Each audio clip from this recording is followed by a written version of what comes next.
प्यारे छात्रों, आप सभी को द गोल क्लासेज में स्वागत है।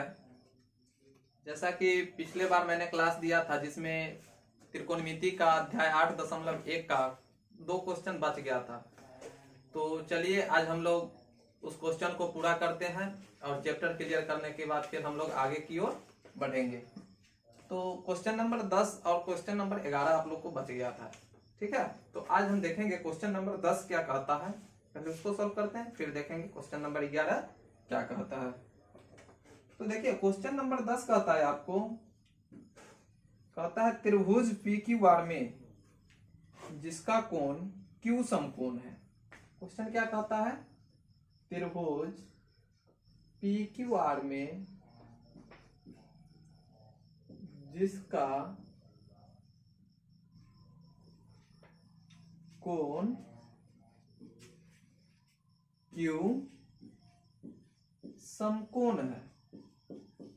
क्या कहता है, त्रिभुज पी क्यू आर में जिसका कोण क्यू समकोण है। आगे देखते हैं क्वेश्चन क्या कहता है। तो P R plus Q are, question आपको कहता है P R plus Q are बराबर 25 सेंटीमीटर, 25 सेंटीमीटर और पी क्यू बराबर 5 सेंटीमीटर और पी क्यू बराबर 5 सेंटीमीटर है। तो साइन पी है, तो साइन पी कॉस पी और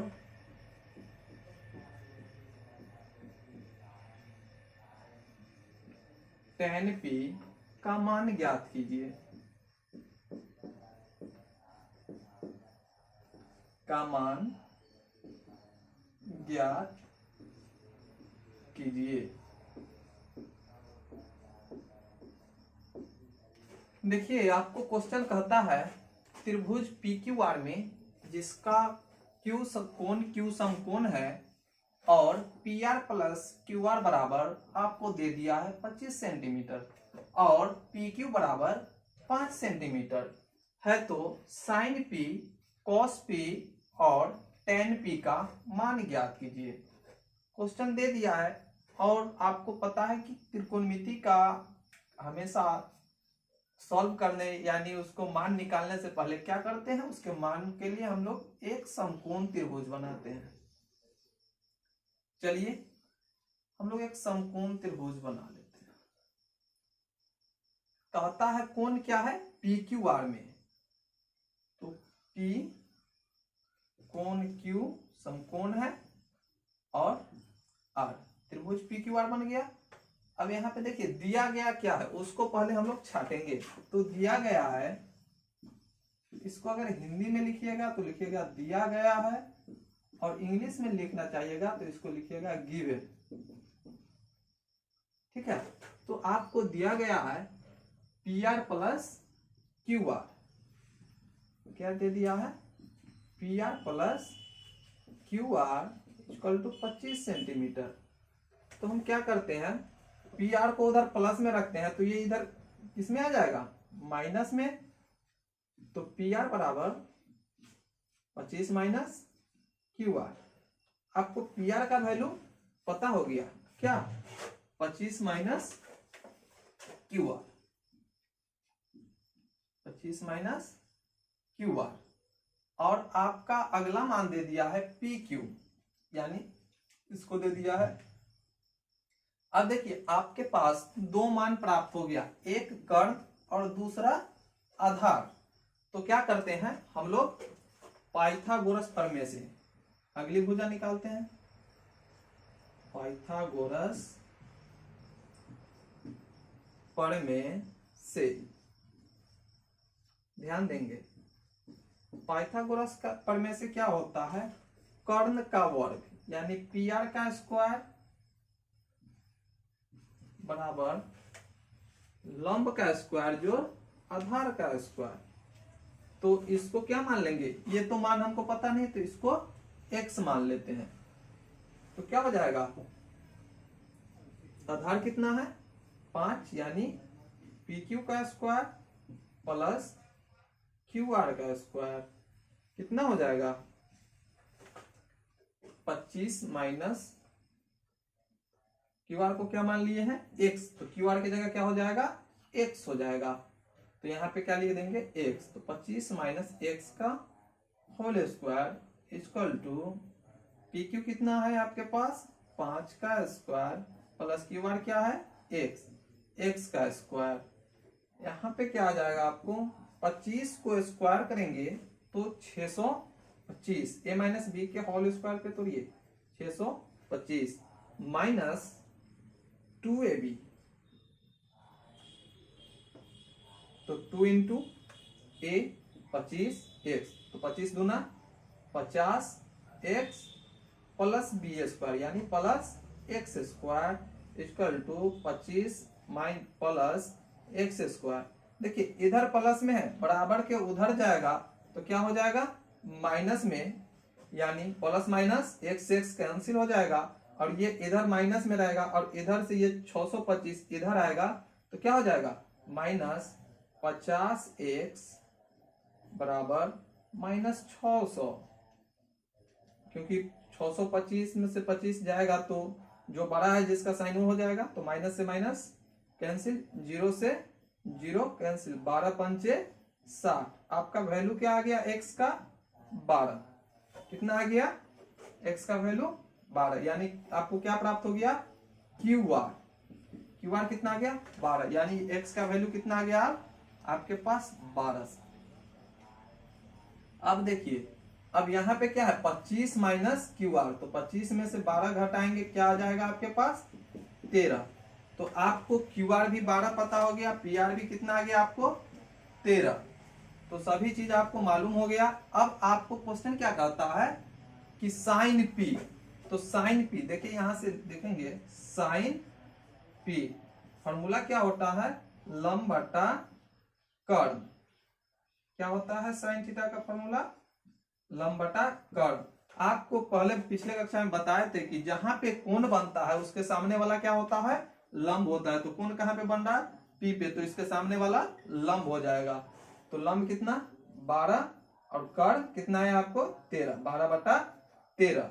अब दूसरा इसी में क्या कहता है cos P, cos P क्या होता है आधार बटा कर्ण, आधार कितना 5 और कर्ण कितना 13 हो गया। अब tan P आप लोग भी कोशिश कीजिए, tan P का कितना हो जाएगा फॉर्मूला लंब बटा आधार, कितना हो जाएगा आंसर लंब कितना 12 और आधार 5।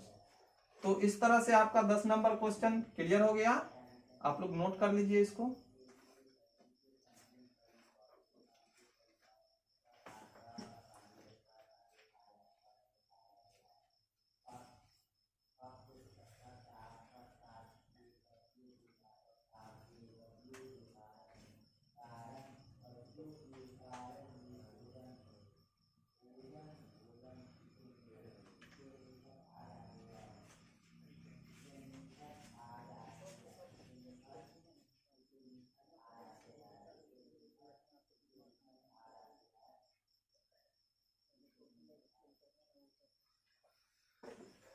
नोट कर लिए, चलिए नोट कीजिए फटाफट नोट कीजिए, ऊपर से मिटाते हैं आपको, नोट कीजिए।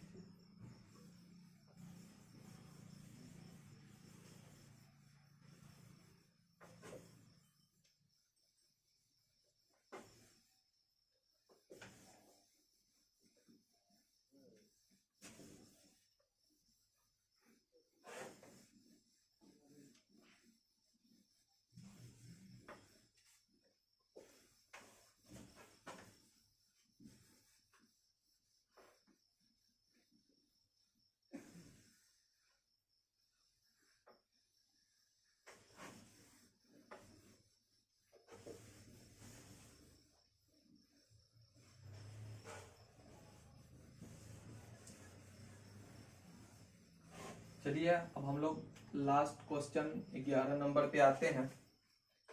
11 नंबर क्वेश्चन ज्यादा उतना इंपॉर्टेंट नहीं है, आप लोग भी कर सकते हैं, लेकिन देख लीजिए। 11 नंबर क्वेश्चन कहता है बताइए कि निम्नलिखित कथन सत्य है या असत्य। 11 नंबर क्वेश्चन में आपको कहता है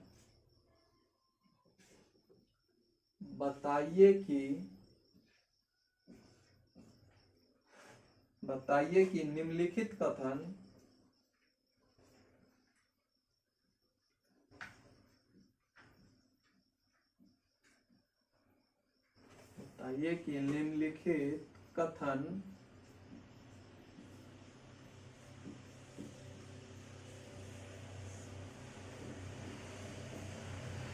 है या असत्य, सत्य है या असत्य। कारण सहित अपने उत्तर की पुष्टि कीजिए। कारण सहित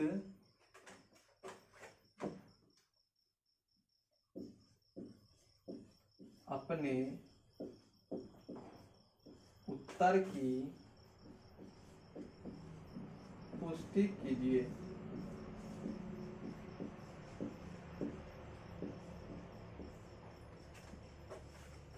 यही आपका हेडिंग है। कहता है कि बताइए कि निम्नलिखित कथन सत्य है या असत्य। सत्य और असत्य आप लोग समझ रहे हैं कि यहाँ पे आपको स्टेटमेंट देगा, एक लाइन देगा और आपसे पूछेगा कि आप बताइए कि उस कथन सही है या गलत है। सत्य मीन्स सही और असत्य मीन्स गलत। और कहता है कि आप कैसे उसको सत्य और असत्य करें, उसका कारण भी आपको बतलाना है। तो चलिए 1 नंबर क्वेश्चन में हम लोग आते हैं। क्या कहता है 1 नंबर में? कहता है tan a का मान सदैव 1 से कम होता है। आप लोग भी सोचिए, tan a का मान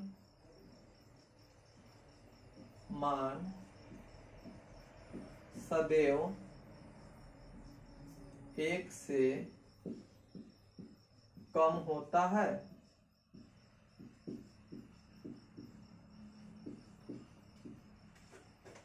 tan a का मान हमेशा 1 से कम नहीं होता है।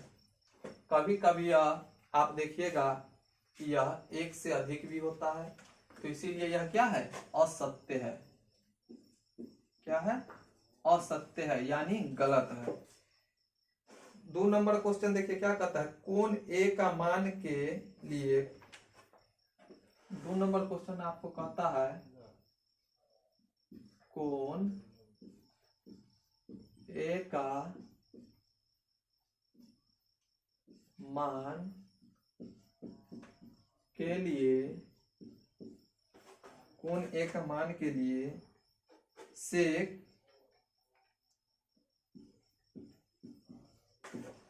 a कितना दे दिया है? 12/5। 12/5 सत्य है, यानी है या नहीं है? तो सही है, क्योंकि हमेशा सदैव कह सकते हैं कि कर्ण की संलग्न भुजा जो होती है वह हमेशा कर्ण से बड़ी होती है। कौन? संलग्न भुजा से कर्ण हमेशा क्या होता है? बड़ा होता है। तो यह सत्य है। क्या है? सही है। कैसे पूछेगा तो आप बता सकते हैं कि कर्ण जो होता है हमेशा संलग्न भुजा से बड़ा होता है। उसके बाद देखिए 3 नंबर आपको क्वेश्चन है। कहता है cos a कोण a के cos a कोण a के cos a कोण a के कोसेकंट यानी के लिए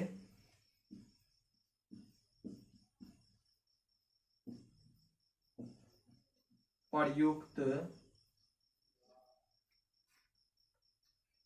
एक संक्षिप्त रूप है। प्रयुक्त एक संक्षिप्त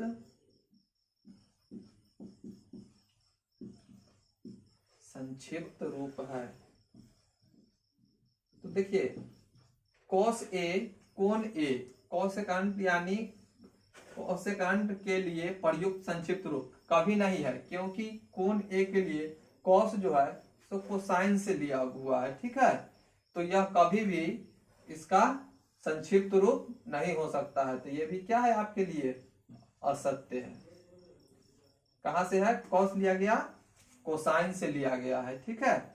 4 नंबर देखिए क्या कहता है। कहता है कॉट ए, कॉट कोण ए का, कॉट ए, कॉट कोण ए का, कॉट कोण ए का गुणनफल होता, गुणनफल होता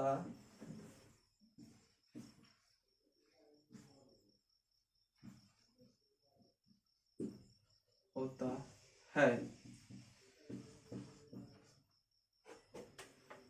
कहता है कॉट ए क्या है, कोण ए का गुणनफल होता है या नहीं, तो नहीं, क्योंकि कहां से लिया गया है, कॉटेंजेंट से लिया गया है। तो ये भी क्या है आपको असत्य है, कॉटेंजेंट से लिया गया है, क्योंकि यह इसका एक गुणनफल नहीं होता है। 5 नंबर है किसी भी कोण के लिए, किसी भी कोण थीटा के लिए, सॉरी, किसी भी